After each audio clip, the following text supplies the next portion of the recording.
to the republic for which it stands, one nation, under God, indivisible, with liberty and justice for all. Thank you. Do we have any public comment? Public comment on the floor. Approval of the June 7th, 2022 Public Safety Meeting minutes. Move to approve. Motion to approve. Second. Second. Second. All in favor, sing by saying aye. Aye. Any opposed? Motion carried. Policy issues for discussion and possible action. Recommendation to Executive Committee for the updates to the strategies, objectives, and expected outcomes found in the 2018-2022 Strategic Plan. 1. New strategies to be added to the existing objectives in the plan. 2. Strategies to be prioritized within the existing objectives. 3. Strategies or objectives from the 2016 Comprehensive Plan to add to the strategic plan. So, with saying that, I'll say a few comments and turn it over to Craig. But, so I guess what we're looking at here is some input from the new board members, because obviously, I think both Gene, myself, Alan, Opal, Craig, we've all been on here quite a few years, so we're fairly familiar with the outcomes, measures, things like that. So we'd like input from the new members. And with that, I guess, so I can take that to the executive committee. So with that, I'll turn it over to Craig. Thank you, Mr. Chair. And good afternoon to the Public Safety Committee. So at your last meeting, I wasn't able to make the meeting. I was going at a conference. But Administrator Leonard kind of laid out what we're trying to do with the current strategic plan, which is due to expire the end of this year, 2022. After this board meeting, there was a meeting with the executive committee, and there was a consensus after there was discussion on updating the plan, scrapping the plan. It was a consensus that we build on this current strategic plan and update it, because this plan was adopted in 2018. Many things have changed. We have new board members, but we feel the comp plan, which is a 20-year plan, which the strategic plan was built off of, should be updated. So what I've been doing with meeting with all the other standing committees was asking them to look at the 3 questions that your chair just read, and start with the strategies, the objective, and the outcome measures. Now, Public Safety is the lead committee for 7.1, which is to provide cost-effective, high-quality public safety services. In the comp plan, under Chapter 7, there are 5 objectives. We chose one objective, and when I mean we, the task force that developed the comp plan and then ultimately the strategic plan, we picked one of the 5 objectives. And there's also 12 strategies under each one of those objectives. Now, the strategic plan, which everybody has, it lists 3 strategies and 1 objective. So I guess my thought on the easiest way to review 7.1, which is you're the lead committee on, is to start with the strategies, and with the questions that were asked, are there any new strategies that need to be added that would affect 7.1? And then look at you have 1 outcome measure in that 7.1, and does that need to be changed, updated, left the same? And it's entirely up to this committee to look at 7.1, and we want your ideas as to how we can improve this current strategic plan by using the objectives that are in the comp plan. I have some thoughts, but I'm going to save those for last, and I talked to Supervisor Mass, because she's the vice chair, just on my ideas as far as looking at that. On infrastructure last week, we were able to complete our draft update. We had 2 objectives, and you have 1. So I feel if we just go through these strategies, look at what the other strategies under Chapter 7 in the comp plan are there any of those that you feel might be needed to be added to the strategic plan that are not in there?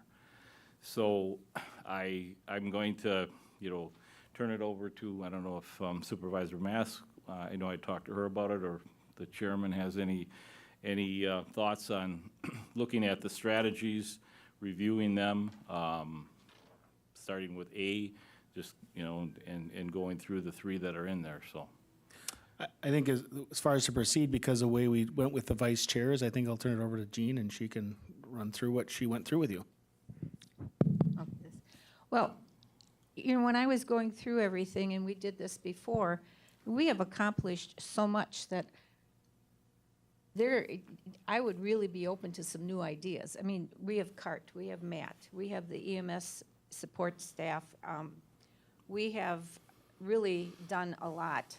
911 in rural areas. That's one thing. Now I'm not sure that is all completed yet, because broadband has a lot to do with that, and the new services that are going to some of these areas, because there were a lot of people that didn't have any service. Body cameras, we have getting the new cameras in the vehicles. We have our, like I said, CART. We're supporting our regional morgue. Hopefully that will become a reality soon. The diversion for offenders, the drug court has been able to unite people with their kids, and there were a lot of people didn't think the drug court was going to work, but it does, and so does our OWI court. So, when I look at everything that we have, when I look at this I marked ongoing for outcome measure 1 here, that emergency response times. I don't know if that still is a problem in our county, but at some point it was, because not everybody was getting the message, and there was even talk about with aging out of our rural districts with EMS and fire, that possibly, and I know a lot of districts don't like this word, they would consolidate and become a regional type thing. So that was where I was leaning towards, one of the things that maybe we look at. I know that our jail staffing is starting to improve, and we've got crisis beds in the NCHC now. Our youth psychiatric hospital is open. And I think we support the psychiatric residency too, because that's something that's been very important, to have those kind of people on staff so they can prescribe drugs on weekends and holidays and at night when somebody's in crisis. So with everything that I've looked at, I haven't come up with anything new except to support the rural areas and keep up with the ongoing stuff for 9/11, and to make sure that all of our responders are getting their calls, and if we have enough people to do these calls. That's all I have. If I may add one thing, I forgot to mention that after the first meeting I had with all the standing committees, they requested if there was any updates that have been made on the current plan. And Administrator Leonard, and I want to thank him and the staff and the department heads. He put together the latest updates on each one of the strategies, objectives, and outcome measures, which he emailed out last Monday, I believe, to everyone. So if you have that, that'll make it a little bit easier to follow as far as if any of these, what's been done on these strategies or what's not been accomplished on these strategies. So like I said, and I forgot to mention that, but it was very helpful even for myself to look back through those. So you would find 7.1 in that email, and there's a list of accomplishments or what's the status of each one of the strategies and the outcome measures.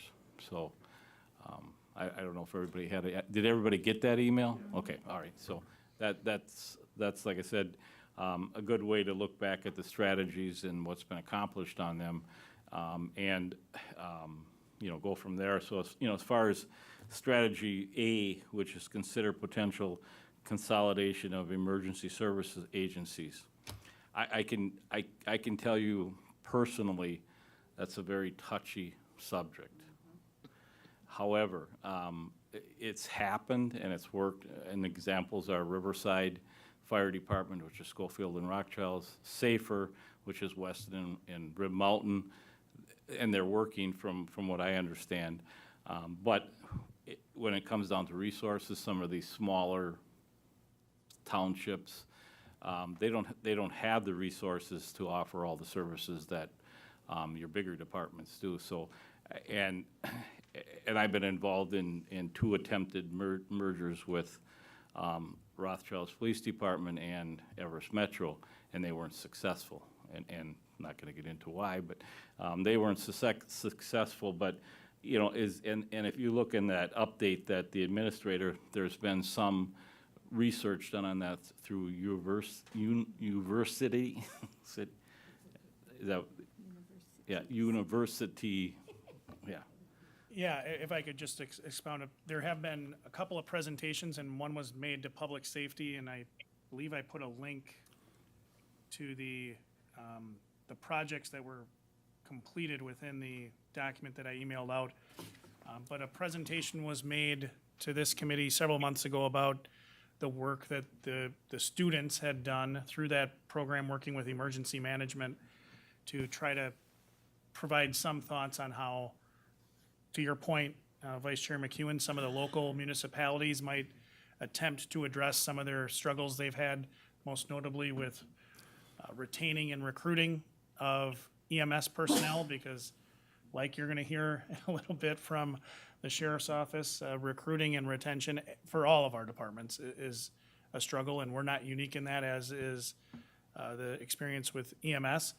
But the piece that hasn't been moved forward, and certainly that if the board ultimately decides to focus on this idea of, you know, figuring out what else is available in terms of consolidation, the thing we could do is we could hire a consultant to come in and say, hey, clean slate, how would you want us, what's our current state, and then how would you have us deliver this service in a perfect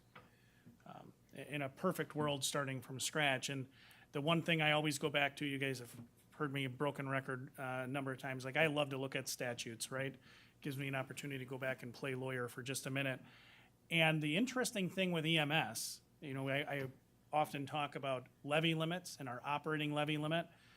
There is a provision within the statutes under the levy law that allows for the funding necessary for the delivery of EMS services that on a countywide basis to essentially, and this is an oversimplification, but to be outside of that operating levy limit.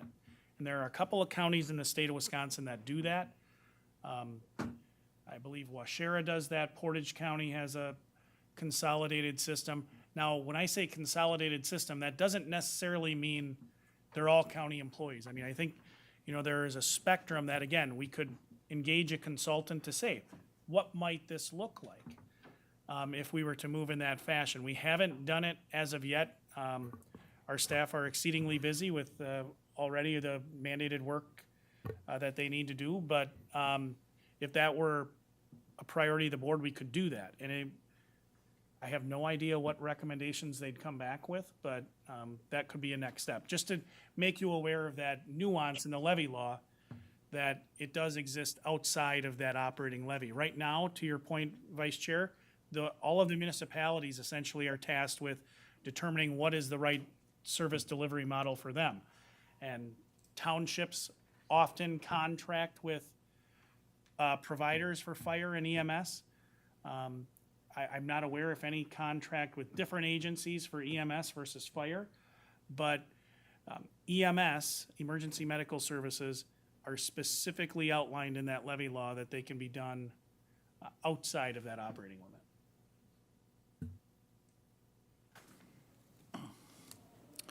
Thank you. So, like I said, I'm not trying to lead the committee. I'm just trying to keep the discussion. So, if you look at strategy A,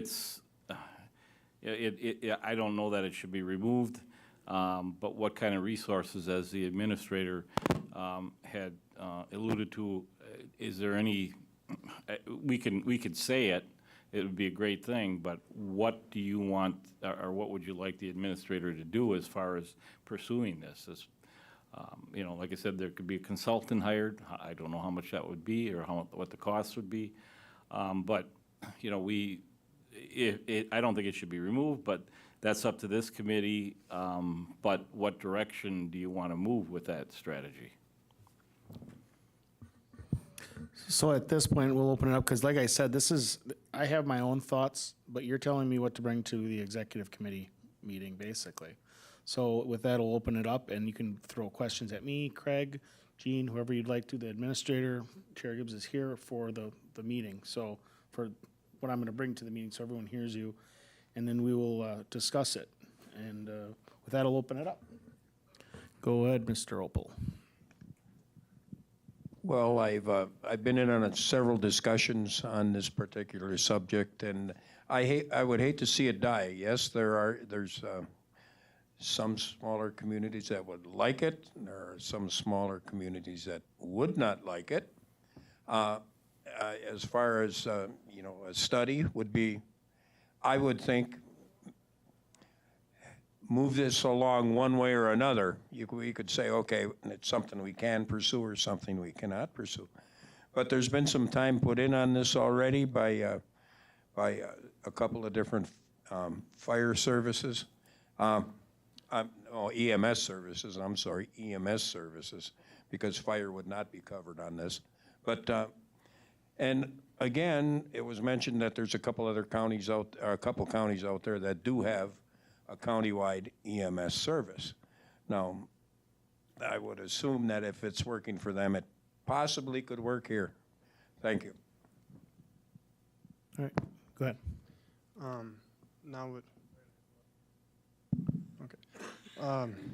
With the towns, how many towns are on board with countywide EMS? Has anybody had a discussion with anybody on it, or is it, I mean, because with this being a strategy A, and this came out in 2020 or 2018? 2018. Okay, so just kind of whoever was willing to do it is who you guys talked to, or maybe talking to the towns to see what they think. I think in the administrator's update that university, they did some research on that. I'm not sure I went through it really quick. I don't know, Administrator Leonard, there were some, they did do some review on this as far as the combining EMS services. I'm sure they talked to some municipalities, but I think it's, again, important to remember that strategy of consolidating emergency services isn't limited. It historically, at least as we looked at that objective as staff, wasn't limited to EMS, it's emergency services. So just for an example, we did have, and this was in the 2020 annual update, working with emergency management, we contracted with the city of Wausau to provide countywide coverage for hazmat response. To that point, I mean, rather than have two separate entities, the county's standby team responding outside the city and the city's full-time team responding in the city, it was cheaper for everybody to take a different route. But as it relates to emergency medical services, we've done a lot of things internally within our dispatch center to try to get those response times down. We've made some changes in how we dispatch. But the thing we've never looked at is what is a countywide system, what that might look like. I mean, I can tell you that, like I said, there are places, Waushara County has, at least they had under their model, I believe 4 sites across their county that were staffed with ambulances, staffed by county people, county employees, to which they responded. I believe there are other counties, and I know there are other counties in the country that oversee the contracting of those services at the local level. So rather than have each township say, who am I going to contract with for this service, that's a county-run operation in terms of breaking up the landmass to determine who provides service in each area. But we've never, as far as I can recall, and looking at Chad and Bill in the back to see if we've ever engaged in those sort of conversations in the past with any real intent to take that on. I don't believe we have. I would say not with any real intent. And just to clarify what Lance is saying, we're not talking, when you say when we say, we're talking EMS, like emergency services. So like we did have, remember we had former Chair Longenhan in here talking about the east side, trying to get the EMS stuff going on. But when you look at an overall picture, I don't think any of that has been.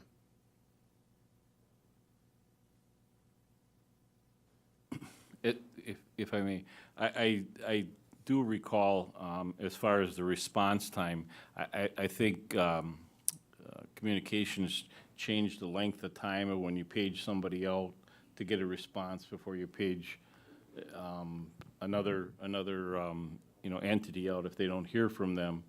And as far as response times, and this wasn't a real popular subject, uniform addressing, there were numerous cases where fire, police were sent to the wrong location because there were duplicate addresses. So I think, cleaning that up did help, and I can't speak for the sheriff's department, but being former law enforcement, if you weren't sent to the right, or you couldn't find the correct address immediately, it was a bad thing. So it added time as far as getting to the scene. But I'm not, like I said, I remember that as far as changing something with the call, page out time, cutting the response time down. Yeah, we did make some changes with that. We went from 8 minutes down to 4 minutes. So we cut that in half before we're looking for mutual aid for agencies to get out the door. If they haven't acknowledged us within 4 minutes, then we automatically send out another page for mutual aid. If they acknowledge us but they haven't gone en route with 8 minutes, then we send another entity as well. I'll have to fall on my sword a little bit. Administrator Leonard wasn't able to provide you guys with response times because it's been a pretty difficult task to get that data with some canned reports that we were promised by Superior that we are now having to ferret out. I do have, as far back as I'm going to be able to go, is 2019 because that's when we had the new system implemented. So I won't have 18 for you, but I do have 19 already. And I'm breaking it down by entity and by month on average response times for their meds. So I can just, shooting from the hip here, talking about consolidated versus rural. For instance, in the city, you're under 10 minutes on response times, and I'll throw out, I think Stratford was somewhere in the neighborhood of 25 minutes on an average response time. They're not the only ones. Hatley, I think, was right up there, 25, 27 minutes. So there's a big difference when you get outside the metropolitan area. But we have done some things with the paging to try that. We've also, there's some ARPA fund requests to try a different avenue potentially for alerting that we've tested in a beta state with several entities that has proven to be more useful than I am responding, which is kind of the backup right now to some of our fractured paging. I have a question.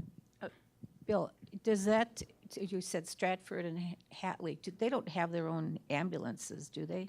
Yes, they do. Both of them They do? both have their own Okay. ambulances. So we're talking response times for fire and ambulance in this case?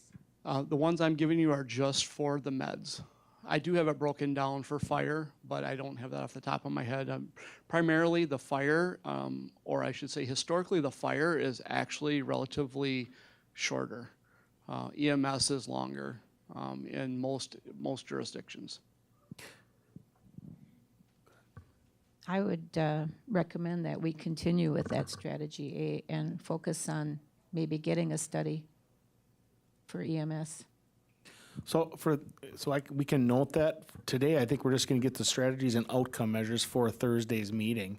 So I guess in my mind, I guess what we need to do today, even if it's not today, I guess I can even leave it to emails, if you want to send me emails of things you'd like to see as far as strategies, A, B, C, if we're adding, subtracting them, and then maybe possibly saying we want outcome measures for certain things.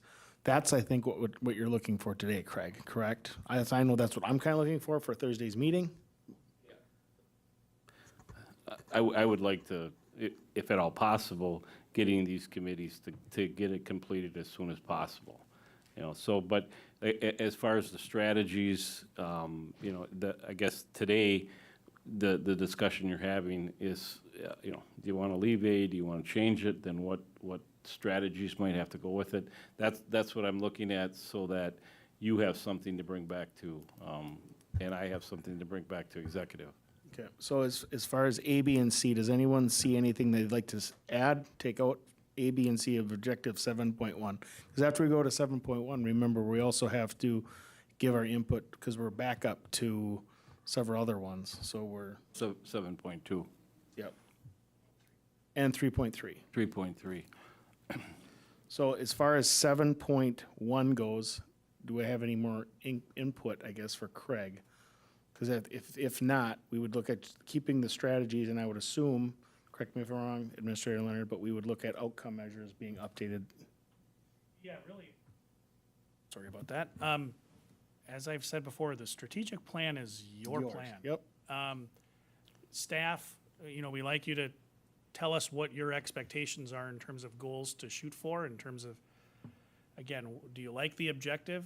You can scrap that objective, the entire objective 7.1 if you want. You can modify the strategy, say you want us to look at other things. We'll work on the how.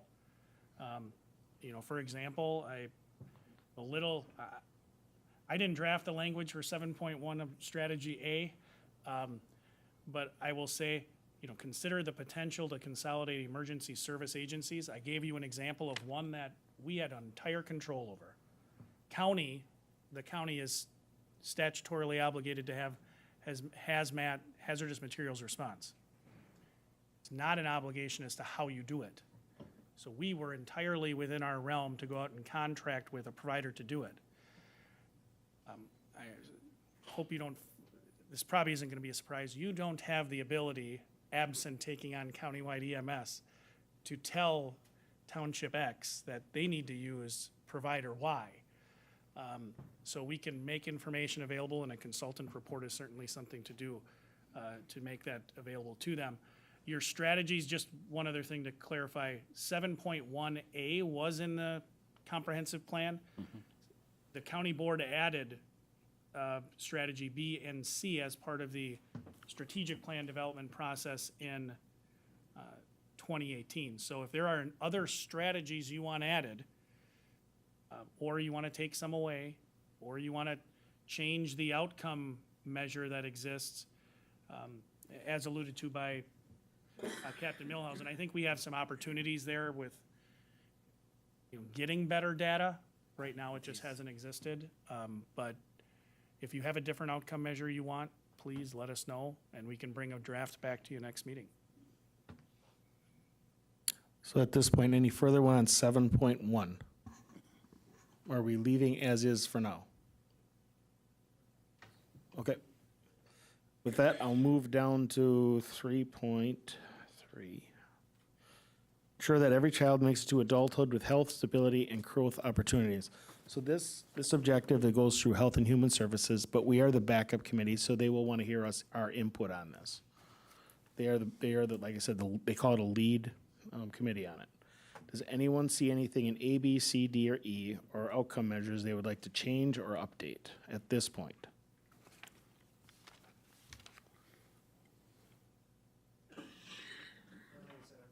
Like I said, I realize this is, like, we've been going through this for 5 years, I have anyway, and so has some of the people in here. So if you need some extra time, by all means, email me, text me, I don't really care. Just so if you have something you want to give me for the meeting, more than happy to do it, so we can at least get it out in the open air and executive committee.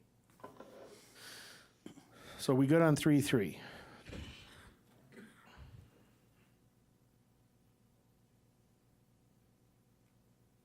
Mr. Chair, could I Could I just go back to 7.1? I don't like going backwards, but yeah, sure. I don't, but there were two strategies under 7.3, and that was strategy C and D.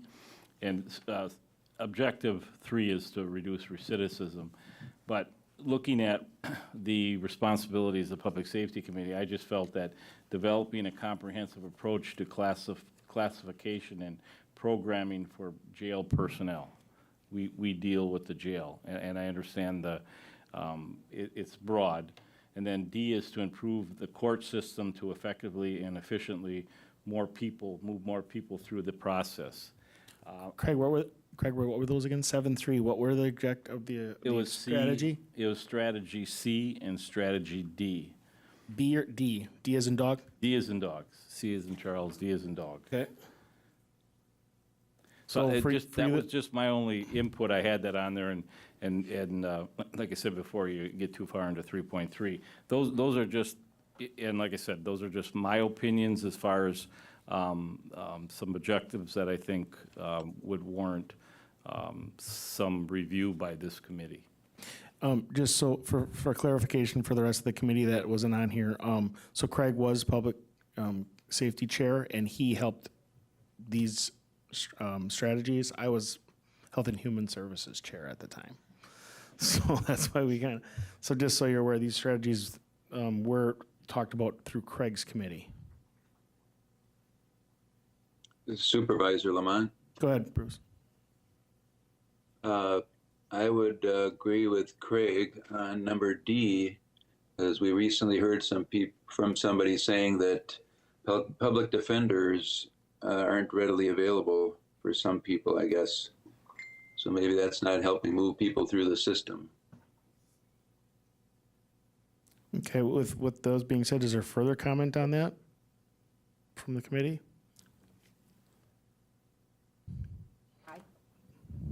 I think we should, I can't find it in my. It'd be in stuff. comprehensive plan. Yeah, It's in the co- it's in there, it's Yeah, not in it's here. not in there. Okay. It's three It's up under on the screen three. too, Gene, if you want to see. 161. And I do have it on the He screen. has it on the screen up here. I totally think that that's something we should add to our plan because, our strategies, because it isn't something that I reviewed.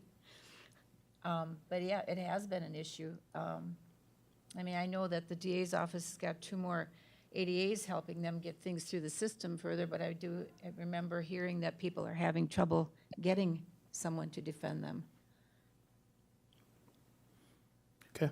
And like I said, that's just my thoughts. I'm not on the committee, but if I was, I would have brought those up. But I brought them up, so thank you. Is a committee, are they in agreeance, I guess what I would like to say, with those 2 being added? Because I don't want to speak for anyone else.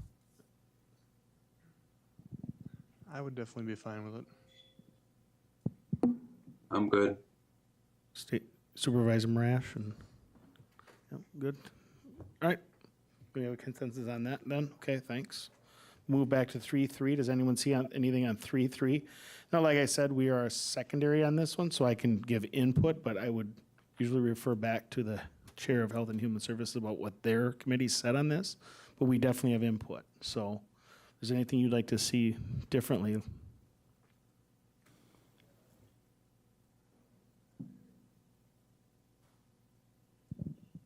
Like I had said earlier, with our drug court, I know that more children have been placed back with their parents because the parents have gone through rehab and done it successfully.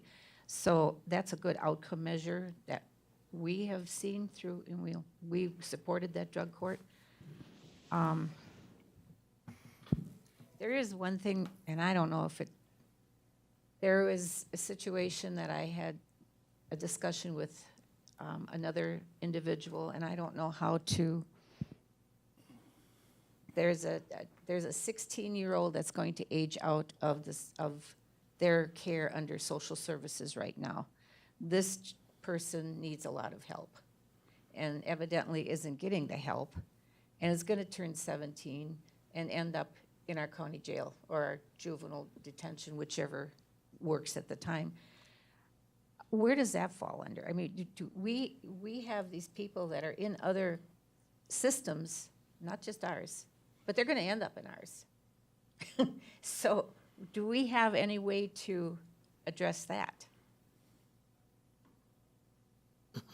That's a loaded question. It is. It is. You're Right. looking for a proactive approach? And that's basically what it is, instead of a reactive where that person would end up in jail.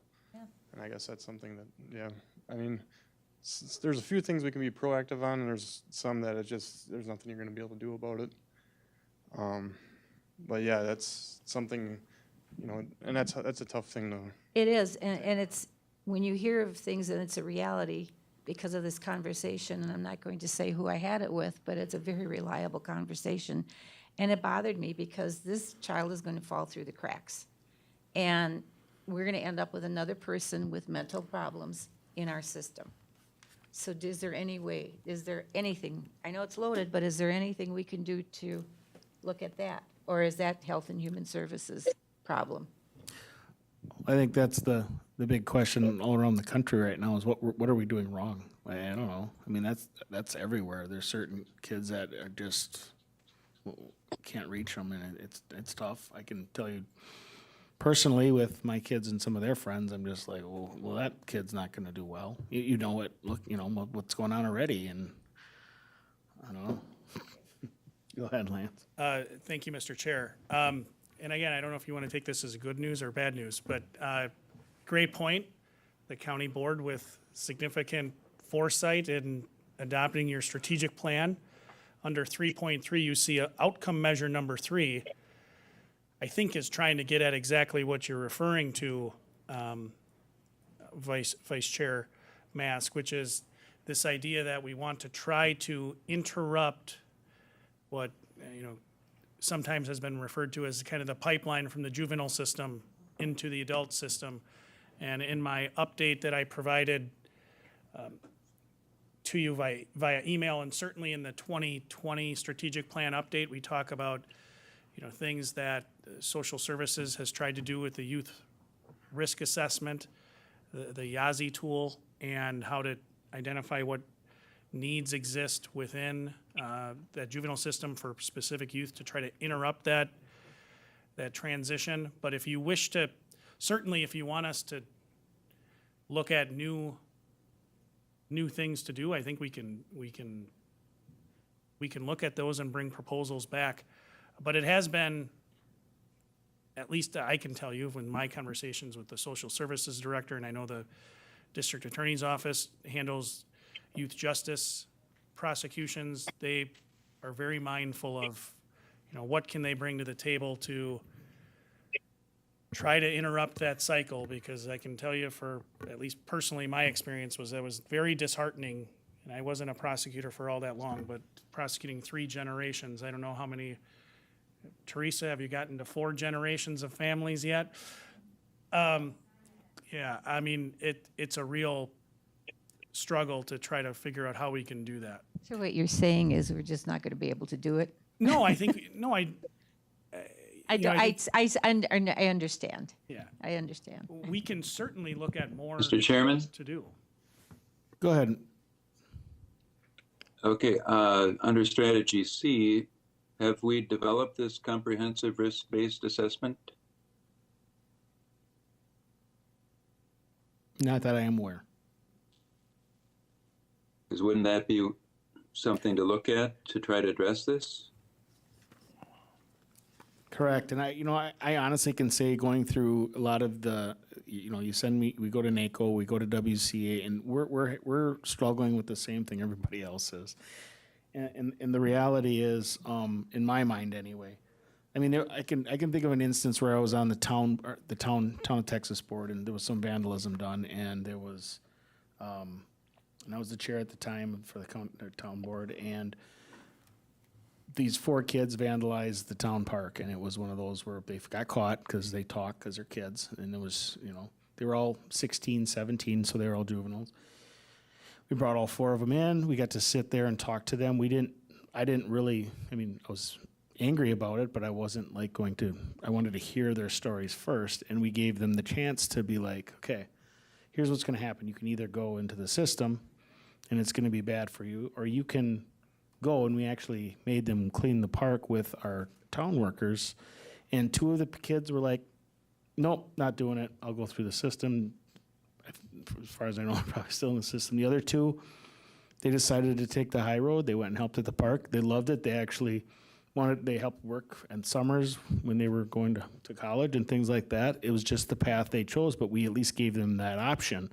And, you know, the one kid actually came back and said, well, thanks for like doing that a couple years later, and said, you don't realize how much work it takes until you've destroyed that type of thing and then have to go clean it all up and fix it all. And you're like, well, yeah, I mean that, and it was a good thing, but I think we could look at things like that, but this is a huge problem throughout the country. And yeah, I mean, I think every one of these strategies can be looked at further, and we need to maybe go a little more in depth on them. So, If I may, to your last point, I think that's where perhaps staff would benefit from guidance on how you're assessing our work on the strategic plan. Because in that update that I sent to you all via email, the development of a comprehensive risk-based assessment to address juvenile offenders to reduce the likelihood of recidivism, that specific strategy, we deem that complete with the implementation of the youth assessment and screening instrument, the YAZI tool that I referenced before, to help build those case plans to address recidivism and build protective factors. But if there is something more you wish us to do, and develop some additional programs aimed at interrupting that cycle, we can bring you back proposals. So if you want to further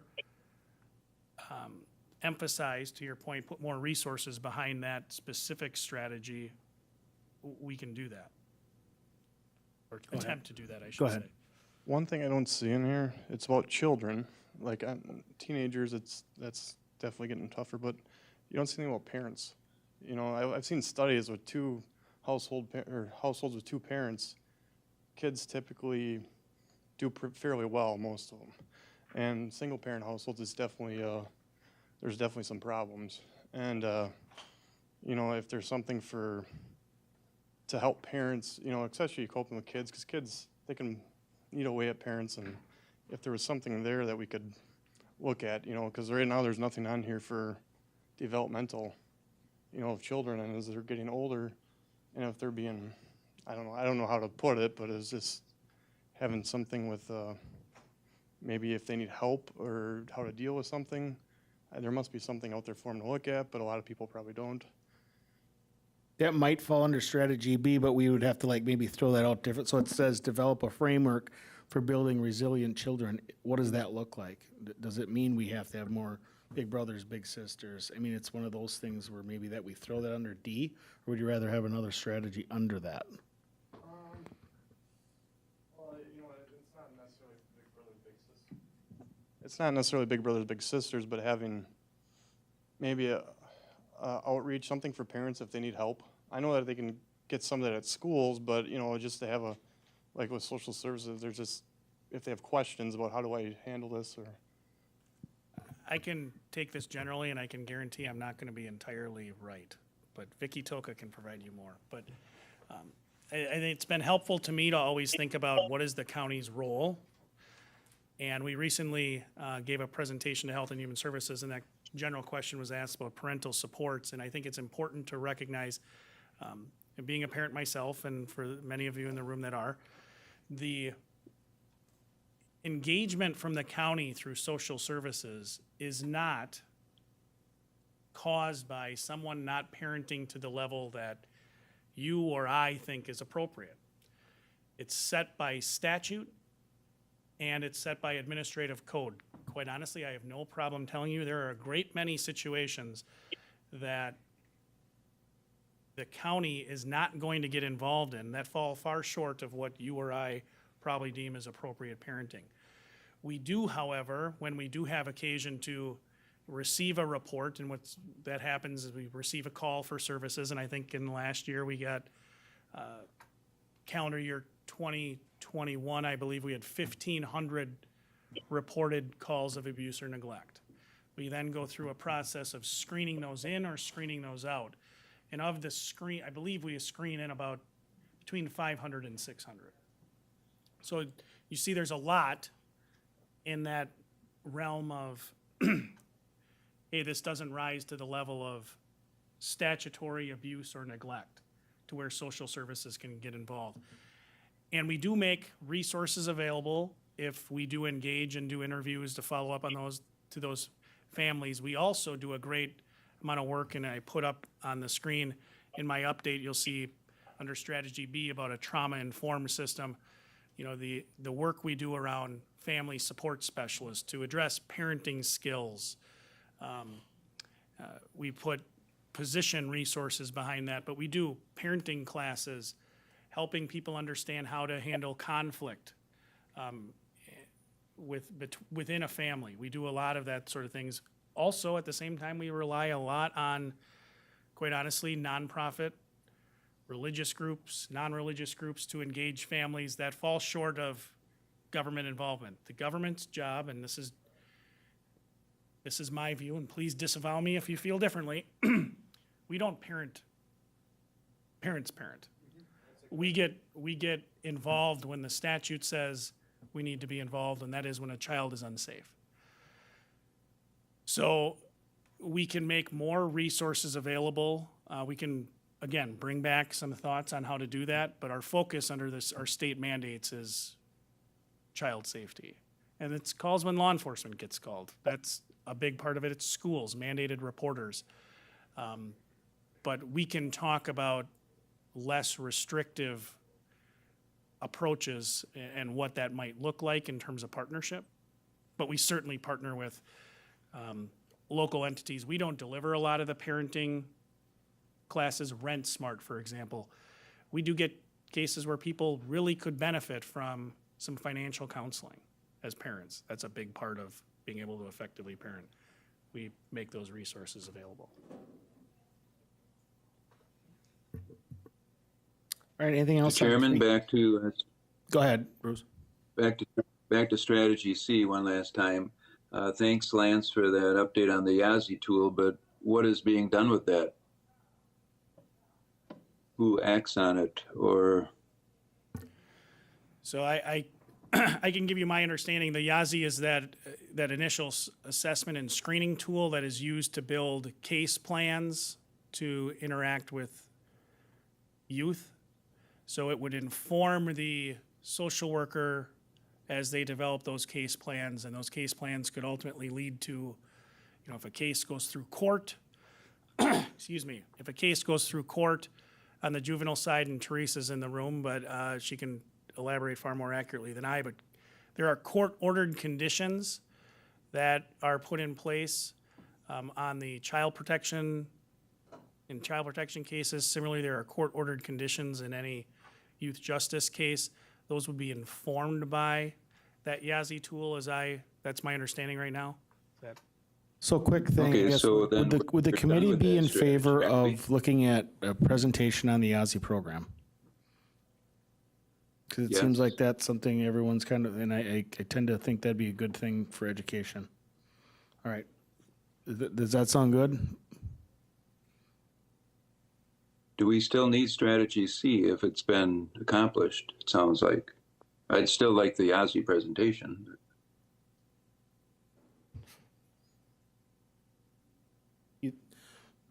Let me ask staff, do we think that C is accomplished? Go ahead, Teresa.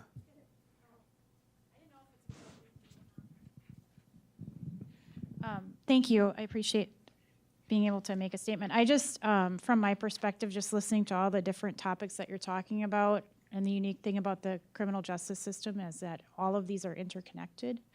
You're talking about juvenile offenders and children in need of protection or services, and you're talking about drug court and reunification of families with their children after dealing with some drug addiction issues. So I'm listening to you all sort of weed through these things, and each one of the programs that we have, like drug court and OWI court, they already have outcome measures in their program plans. And I don't know how often, I feel like you're all kind of trying to struggle to understand what those programs are and what their outcomes are. They all have outcome measures all built in, and I don't know how much of that's being reported to this committee. And same thing with juvenile justice. You know, the numbers of individuals going through the juvenile justice system is way down from what it used to be from years ago. And there are a multitude of different reasons for that. We're also talking about truancy court and at what level. Now we're talking about a reactive system. We're talking about reacting to juveniles who are already committing delinquent offenses, crimes, right? And we have a truancy court in Marathon County. And that is, as we've seen in the system, one of the first symptoms of dysfunction in the family and, you know, some trouble in the family unit is truancy from school, all the way down at elementary school. So we have a truancy court in Marathon County. How is that interplaying with the rest of the services that we have in the county? So I guess I just wanted to sort of throw out there to all of you that each one of these programs was established with an understanding that they were going to meet certain goals and outcomes. And I'm not sure if those are being presented to this committee, but it's certainly something that, you know, anything that our office is involved in would be happy to share with you numbers or data or answer questions that you have about how these systems are have been being reviewed, not necessarily by this committee, but by the persons involved in those programs, and certainly should be something that you all can get access to that information. So just my 2 cents. Thank you.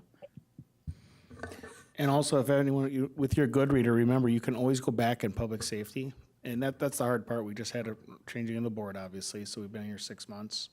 Can always go back and look at them. But if you want some of those stats brought forward, let us know, and we definitely will get them. And we'll do whatever type of presentation you'd like to hear. I sometimes struggle with what I should bring forward, because do you really need to? You can do the reading yourself, or do you want do you want an actual presentation? So I would appreciate that type of heads up if you want to watch or see something and want some education on something. So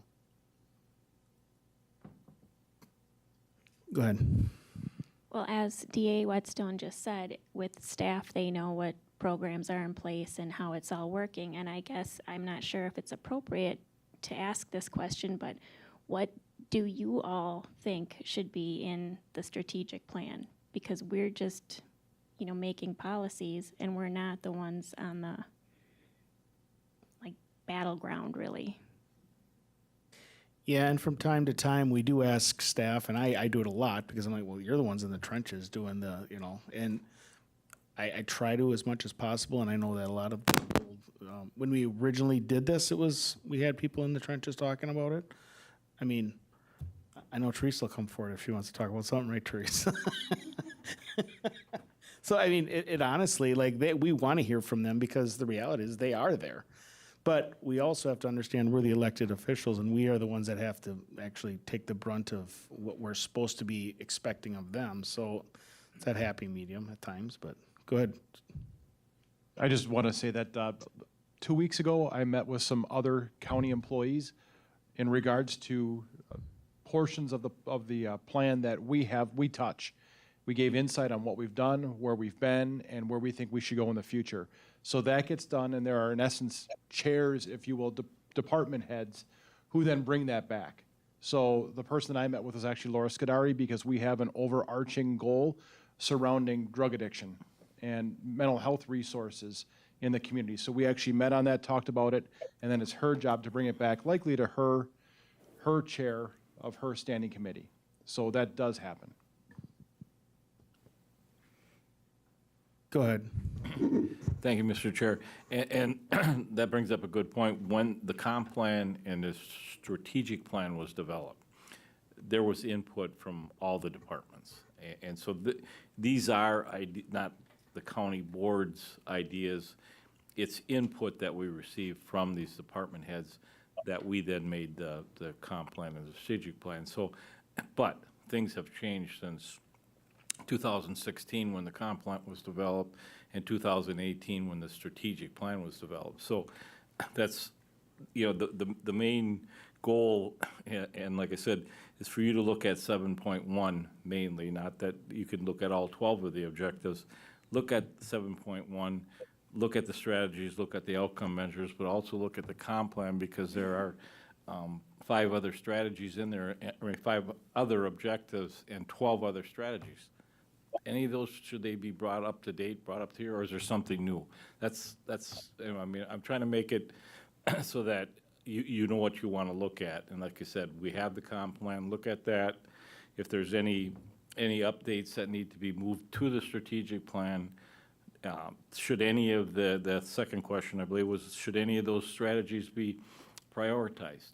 I haven't heard that from any committees, and like I said, that doesn't mean that there aren't things that are, and because they're A, B, C doesn't mean that A is more important than B, and so on. So, like I said, that you know, to make this your plan, we need you to look at this one, look at the comp plan, see if there's anything that needs to be brought forward. And if there's other things that you think need to be brought forward, that's what we need to know. That information, like your chair said, is going to be taken to the executive committee. We'll review what came forward from the 6 standing committees and decide. We can't add all 64 objectives. I mean, we have 12 now, but if we end up with 13 or 14, so be it. But just kind of my summary. And that's an excellent point. So 7.1 is what our focus really is, but 7.3, we are backup. So we do now, if there is anything, I'd like to hear it, just so that if they ask us as a rep, you know, as the backup committee, were your thoughts at the committee? So there'll be times that we meet with Health and Human Services, probably once a year with you and I think there was maybe 3 times that one year, just because of what we learned at NACO. And a good example was the report on ACES. Yes. That and I, you know, if you ever have that again, I would definitely like to attend that, because there was very good information on adverse childhood events, or I think that's what it stands for, ACES. Yep. But anyways, I mean, that was a good example. Then public safety had a joint meeting with infrastructure, and we talked about what Supervisor Mass brought up about there are people in the county that can't even call 911. They were down to smoke signals. I mean, they had no internet, they had no phone, they had no broadband, anything. And there were several people, we had it at 212 River Drive, I believe, and a lot of people showed up, said, hey, I can't, if I need 911 services, I gotta go run a mile down the road and hold my phone up, you know, and try to get 911. So, and those issues have been dealt with through infrastructure and the EED committee, I believe so. But just examples where they all work together. I'm not saying don't look at, you can review all 64 of the objectives if you want, but what we're looking at is trying to update this and make this your plan. So, thank you. With that, I'm gonna turn it over to Lance for some closing comments, and I think we're gonna move on because we've been on this for an hour and we got to get to other things if that's okay with the rest of the committee. If you have something else you'd like to add or put on there, like I said, email me. You can text me. My number's out there also. Whatever you guys want to do, I will bring it to the executive committee. But this, I'll turn it over to Lance, and then I'll. Sure. I don't, you might have oversold. I don't know that I have closing comments, but I think Supervisor Marash asked a good question. I'm going to ponder it some more, but you know, how do we continue to get staff thought process on what should be in the plan? As Vice Chair McEwen referenced, you know, the way that was done in 2016 with the comprehensive plan and even in 2018 was very direct and intentional. The thing I'll say is you often see that, my sense of how you see that is through the requests for funding of programs that will come through the annual budget, and they don't come, quite honestly, very often, but you know, there will be a request for a new position to do something differently. Teresa's sitting in the back, so I can tell you again, you know, you had a request in your budget a couple years ago about diversion, expanding diversion, looking at that differently. That was that's based right out of your strategic and comprehensive plans as a strategy to reduce recidivism. We asked you to fund that. You'll see that also in the grant applications that come before the county board for acceptance of, you know, MAT, medically assisted treatment, was a grant application that North Central Healthcare and the Sheriff's Office worked on. You'll grant applications for other programs that have come before the board. They come before you because that's, you know, staff are seeing an opportunity of alignment with the strategic plan and an innovative approach to move those forward. And the last thing I said, you'll see them in the annual budget, you know, where we if we're gonna try a new approach, we'll propose that in the annual budget. I think Teresa brought up a great point earlier about programs and data, and I think, you know, I don't think we're unique in this, but I think there's a real opportunity to better provide the county board with the data on where we are in terms of performance and outcomes. I mean, quite honestly, the best data system we have right now is probably through the Marathon County Pulse website through the health department. That is large community-based outcome data, but we collect so much information in our various departments. Superion was referenced. We have systems through the social services department that have all of this wealth of information, but it's not actionable information, I would say, both for staff and for the board. So trying to bring to the table some resources to provide you that information, I think is a real need for the county. Quite honestly, I can tell you, you're gonna see that in a budget request for a data officer position about how do we bring that information more to the table for staff, but also certainly for the board. But I'll give some thought more to your question, because I do think there's an opportunity for how do we get that staff perspective, because like Wisconsin Counties Association referenced in one of your initial meetings, and I know I'm biased, but you have amazing people that work for the county that have all sorts of training and experience and knowledge. So how do we make sure we capture that? I mean, they have a lot of really good ideas. So I'll give that some more thought. But like I said, you probably oversold with wrapping up comments. Anything further on this subject for now, I guess? All right, thanks a lot, everyone. 5B, PSAP, grant funding for one public safety answering point per county. Which one do you guys want to go? I'll tee it up and then Bill will go forward. This is something that if you check your email from Wisconsin Counties Association, we need to do this to be able to access money. Each county has an obligation to have a public service answering point, and for grant funding, we have a need to have a resolution adopted by the board telling our grant reviewers, what is the public service answering point for Marathon County. So with that, I'll kick it over to Captain Milhausen, and he'll tell you what the resolution is before you. Thank you for the opportunity. Yeah, it's just exactly what Administrator Leonard said. The grant actually, just before I came over, did come out, so the grant is now open to apply. But the number one requirement is that each county designate one PSAP as the county's PSAP for funding through the Department of Military Affairs grant that is out there. This grant is based on Next Gen 911, which I've been before you guys numerous times at this committee talking about Next Gen 911, and we are quite honestly leaps and bounds ahead of where we need to be. But we do have couple of things that the grant would allow us to do with regards to purchasing an audio logger. That's primarily what I've got my eyes on for the money that would be allocated from the grant, and that is something that would be covered.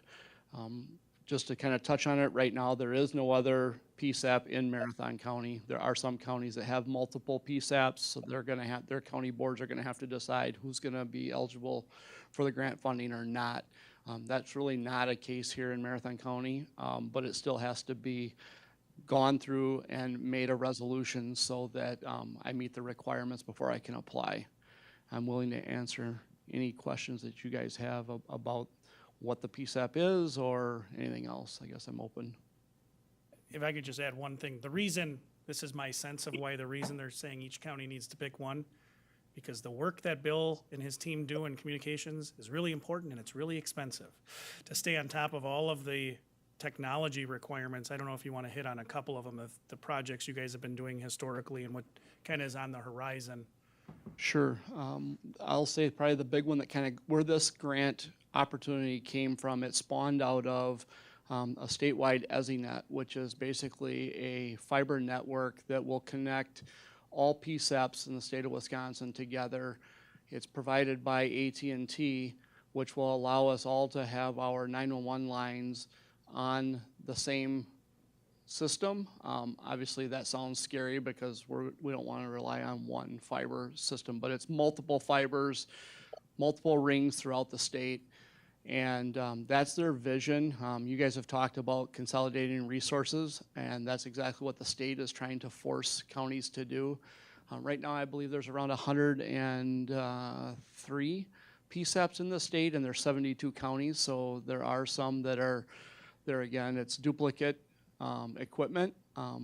Back in 2019, we remodeled our PSAP, our dispatch center, our 911 center, and we spent altogether between the physical remodel and all of the software and hardware upgrades that went with that, with the radio system and everything else, we're right around $2.4 million. So that's a big outlay of money. That kind of, there was some money, because we did that, CCIT Director Jerry Klein had come to the board about 5 years ago and asked for some money to move towards Next Gen 911, so the board had secured some funding for that. And they kept pushing back the deadline as to when you had to go, so we went ahead and moved forward to get it in place. Had we waited, we would have actually qualified for probably about $500,000 for the funding, but we already had started the process. We didn't. That's why I want to make sure with this, we don't put the cart before the horse again. We need an audio logger. The one we have, we've had numerous problems with. It's not a ton of money. We're talking probably somewhere in the neighborhood of $50,000, $60,000, but it's a very, very crucial piece of equipment. The district attorney's office relies on it for prosecuting cases, captures all the audio for 911, all the radios, all the phones in and out of the 911 center. So it's a very useful tool. Any other questions? Okay, if not, I think we'll entertain a motion for Resolution R45-22. Go ahead. So moved. Motion made and second. Any further discussion? All in favor signify by saying aye. Aye. Any opposed? Motion carried unanimously. Okay.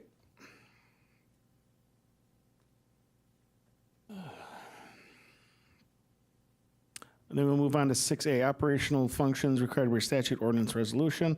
Resolution recognizing the service of Honorable Greg Huber. So I was asked by both staff and Administrator Leonard if we wanted to do something for Judge Huber. He's going to be retiring here shortly. I don't know, I wanted the input from here. Do we want to do a resolution? Is it just some sort of blank statement, plaque? Do we do anything? But this would be the place to bring it forward. So the resolution is in here. I'm looking for input from this committee. We have not done this historically, but I guess I want to hear what the committee has to say about it. I was going to make a decision by myself, is what I guess I'm saying.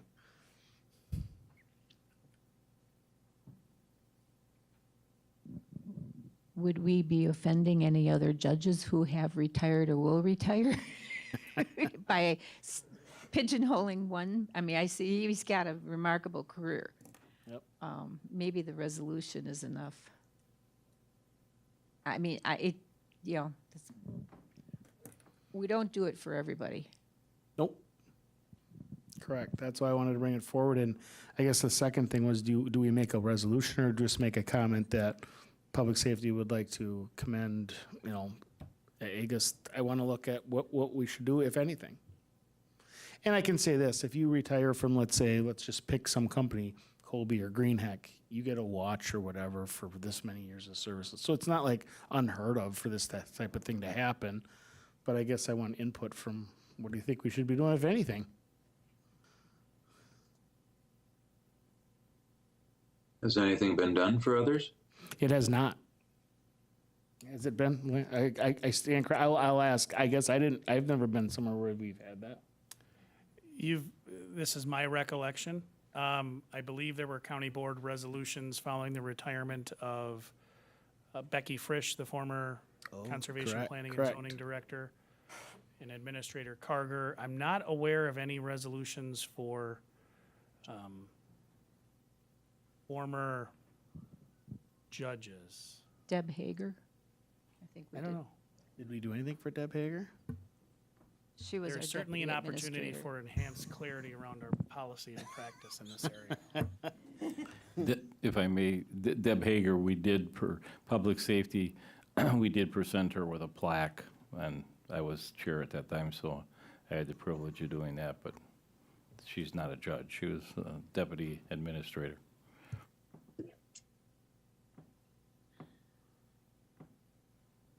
I guess what are the wishes of this committee, because I can't pull this forward by myself, or we just let it go? I just, it was asked of me, so I'm bringing it forward. I don't see any problem with the resolution, but I think that we should be more sensitive to other people who are retiring too, you know, in this position. I don't know, maybe this is where we start the trend? Let me ask you this, when is he retiring, or does he made a date? The end of the month. And if you choose to, so Corporation Council drafted the resolution that's in your packet.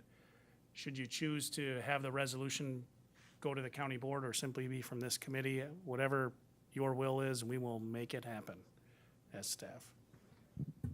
Go ahead. Well, I July support, 29th.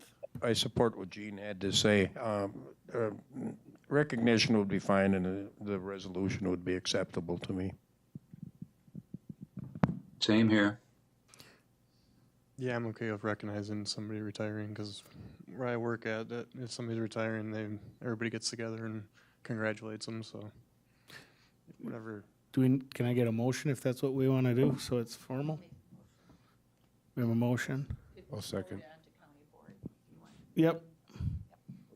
We have a motion and a second. Okay, all in favor? Aye. Aye. Any opposed? All right, there it is. Okay, what? Sandusky, yeah.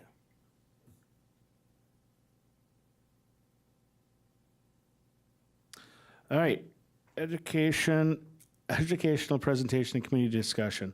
Update on inmate housing operations based on staffing challenges. So it was brought to my attention a few weeks back that we are facing some very challenging staffing things in the jail. So with that, I'll turn it over to Chief Deputy Billup. Thank you for having me here again, for the invite to come talk about this. As you've heard, there are staffing challenges in a number of county departments. It's not just the sheriff's office. It's happening in law enforcement agencies and public agencies. As we were sitting here, I just pointed out to Captain Milhausen that I saw a post on Facebook that the village of Corona is closing their offices on Fridays because they have no staff. So this is something that we're seeing more and more.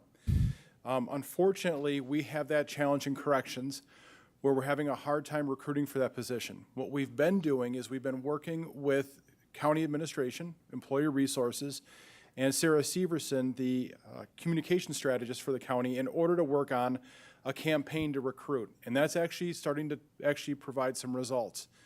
As a matter of fact, today we're interviewing 5 candidates for corrections officer. And we had a candidate last week who happened to be visiting here from Idaho, liked the area, was working in corrections in Idaho, and asked if they could get an interview on the spot, and we said, sure, come on down. So it's at that point where we're doing whatever we can to bring folks in. Unfortunately, our staffing is so short in the jail between family leave, family medical leave. We've got some folks who've got young families, new babies. We've got some folks on military leave, and we've just got the attrition from people who have left, and we haven't been able to fill those vacancies. And that's created an unsafe situation to the point where we have to move some of those inmates out, and we've started that process. We were on average, we had about 30 inmates housed out every day. We're now up closer to 60 to 70 inmates housed out every day. Part of that is because of the staffing challenge, but there's something else that occurs every summer, and that is the census of the jail increases. More people get arrested and more people stay here over the summer months. It's something that has historically always happened. So the plan right now is to work as hard as we can to find the right people to put into these positions. We're not just gonna go hire anyone. We're gonna make sure that we're getting people of good character and moral and capabilities of doing that job, get them trained, and get back online with our staffing. If you recall, we actually shut down our secure detention center 2 or 3 months ago in order to help resolve this. Well, 8 people came here from secure and 8 people left here through retirements or different jobs, whatever it might be. So we're kind of fighting that battle, but right now we're starting to see an uptick in recruitment with the hope that come September, we'll be back online and able to bring a number of those inmates back to Marathon County. If I can just add one thing, and one of the reasons I asked Chad to come here, not only just to keep you all informed, but you'll recall from one of the original meetings we had, and we talked about, I held up the budget book and said how this is important. There's a specific section in the budget that talks just about what Chad was referencing, that is jail census. Because it is just like out-of-home care days for social services, it's a lot of money that we spend to house adults in our correctional system. So I budgeted in the 2022 budget to have 25 inmates every day housed out, and we've been looking really good 50 inmates housed out. We've been looking really good because we were in that 25 to 30 for the first half of the year. But there are challenges in recruiting and retention that, as the Chief Deputy referenced, we are not unique in that. I didn't know about Cronenwetter. I know in my circles with county administrators across the state, there are counties that are going to 4-day or 4.5-day work weeks. They're adding vacation days. Price County just did a 9% across the board increase for staff. There are people, everyone is competing for staff, and corrections is a particularly challenging area for a number of reasons. But recruiting and retention is something you're going to hear a lot about through the budget, and you've seen in my update when I talk about the class compensation study. Part of it is certainly making sure we are competitive relative to the market for staff.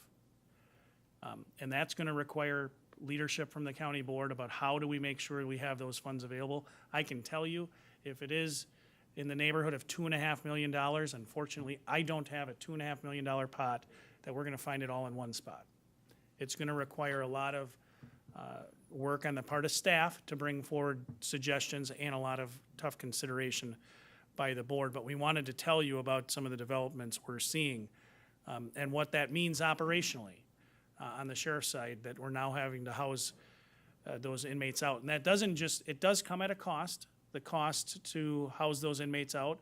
The good news, we do see some decrease. We're not having the expense of staff, but with housing inmates out comes a significant impact on courts, with having to, we're having to go pick those inmates up for certain hearings and transport them back. There's a lot of management impact as well.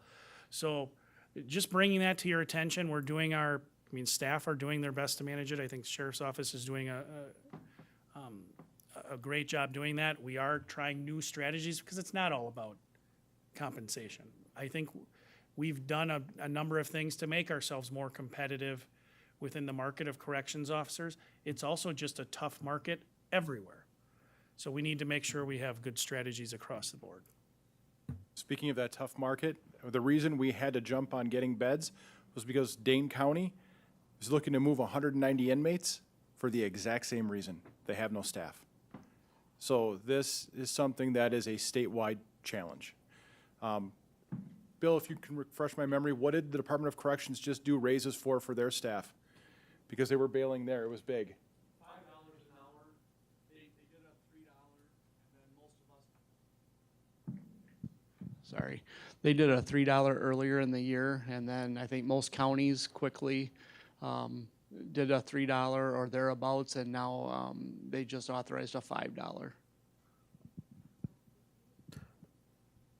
So it's a challenge. We're not unique, so we don't want you to worry. We're managing it, but it's something you should definitely know about. Would it be something in order, we can't do anything, but we can comment on this. I guess my comment would be this. We need to know at this committee, first of all, we hear your struggles, but we need to know what are some of the things that would alleviate those.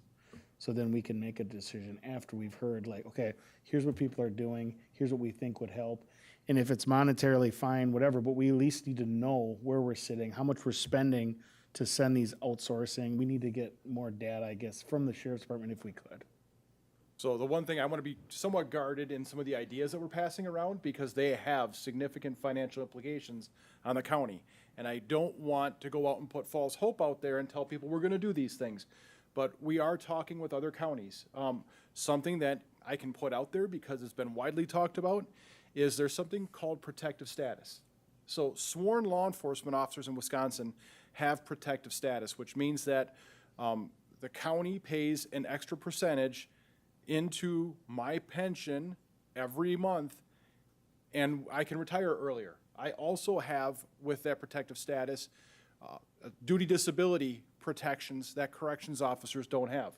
What's the conversations right now across the state is many counties are talking about potentially moving their corrections officers into protective status because that would sweeten the pot and that would give people interest. There's other ideas we have. Now, I'm not saying that's what we should do. I'm saying that that is something that should be looked at and that we need to keep moving in that direction. If I can just add one thing, I think that's what, again, it's important to, staff are working on it in terms of developing what those options are and how best to achieve them. We will engage the committee, and we're doing that today, just making you aware of the environment in which we live. I mean, quite honestly, I've authorized changes in terms of how the sheriff's office, where they're bringing people in within my existing powers as an administrator as provided to me by the board to try to address this, and we'll continue to do those things. But at the end of the day, I can guarantee you will see a presentation on our class compensation study that is going to show you what we believe the market to be and how much money we need to implement that strategy. And I am going to stand in front of you and ask you to fund the strategy that we're going to put together. That is going to take decisions from the board in terms of what you're willing to do. It requires a 3/4 vote of the county board to borrow money. You can't borrow for operations.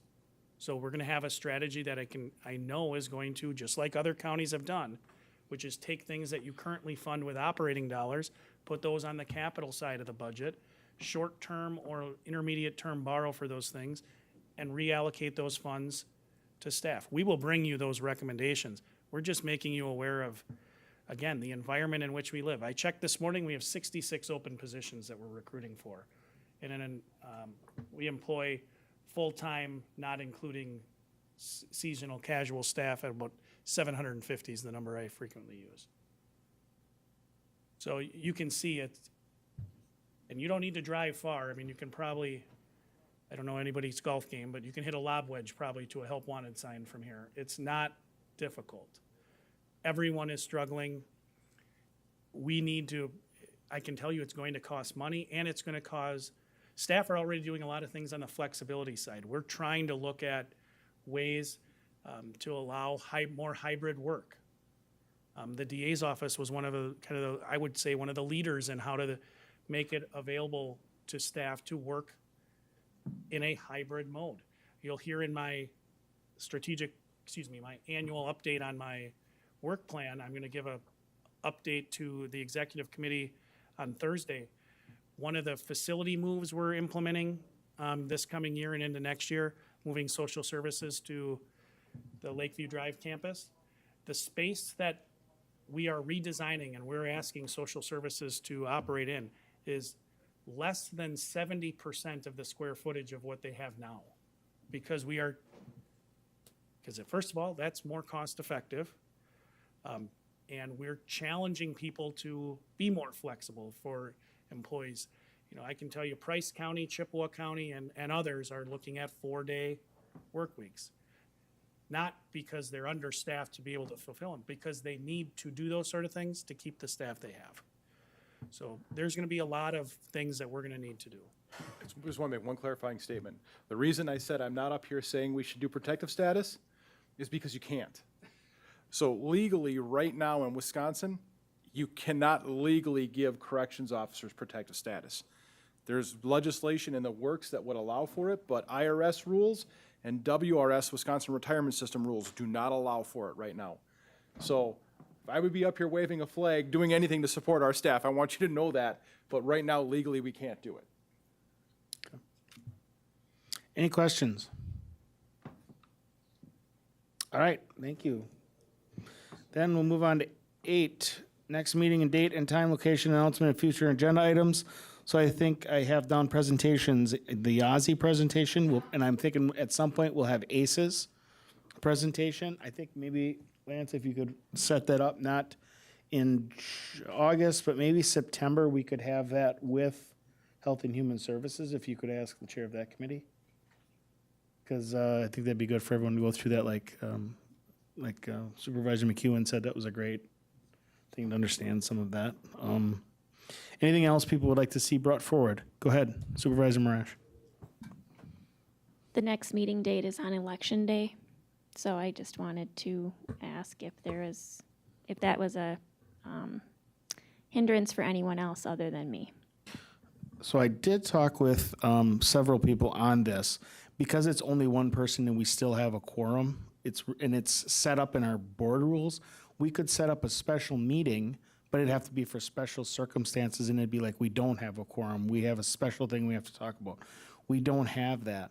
So I guess my question would be, I mean, can we somehow get you the information other than like look at it, or, I mean, the way I've been hearing, it's like, not really. I mean, we can, but not really. So I guess with that, I'll turn it over to Administrator Leonard, but our rules state when we're supposed to have our meeting now, which we never really had before. Yeah, I don't know that I'll say anything differently based on my reading of the rules, but there's certainly nothing if you want to schedule a special meeting and you have something timely that would require action to do that. Based on your agenda right now, I don't know if you'll have that. But the one thing I know, A joint meeting with, sorry to interrupt, but if you were to have a joint meeting next month with Health and Human Services, you could certainly pick a special day. And I can speak with Health and Human Services to see if okay. that might alleviate your issue.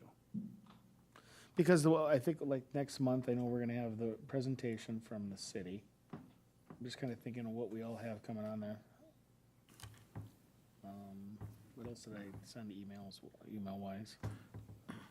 Yeah, there's nothing that's really crazy on this one. I mean, I want to get some of this stuff now. The strat plan was a big thing, but I guess that's the answer. But if we want, we could do a joint meeting, like he said, that we could call a special meeting for, and then maybe we could push some of that stuff to that one. Doesn't hurt anything because we've done that before. Because both of us have to open up our meetings. So it would be the public safety would open up their meeting. We could start 15 minutes early. And then we could join in with Health and Human Services at open their meeting. So maybe that's what we'll look at. Go ahead. Thank you, Mr. Chair.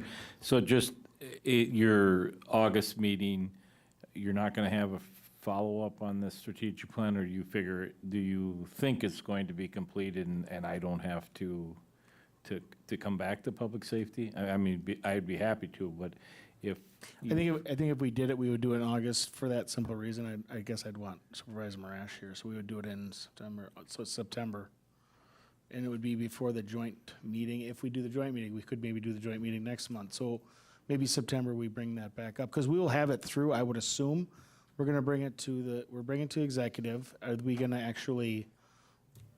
What's the plan after? I don't even know what the plan is after that at this point. Well, the plan for executive is, I'm just going to update the executive committee on what's been discussed, the policies, reviewing all the strategies, the objectives, and the outcome measures.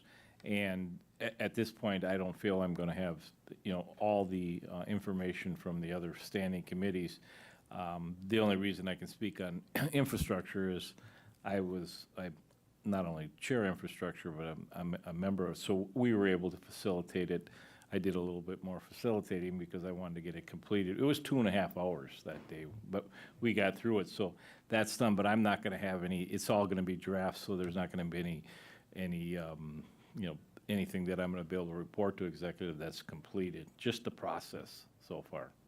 And I guess that would be something too, that if we need to, just let me know and we can bring it up at any point. So if, let's just, I guess, keep in touch with me and let me know where we're at, and I can either call a special meeting or we'll incorporate it into one of our other meetings. Oh, okay, thank you. Anything further? Okay, with that, I will take number 9. Motion to adjourn. Do I have second? Second. All in favor? Aye. Any opposed? Motion carried. Thank you, Aye. everyone.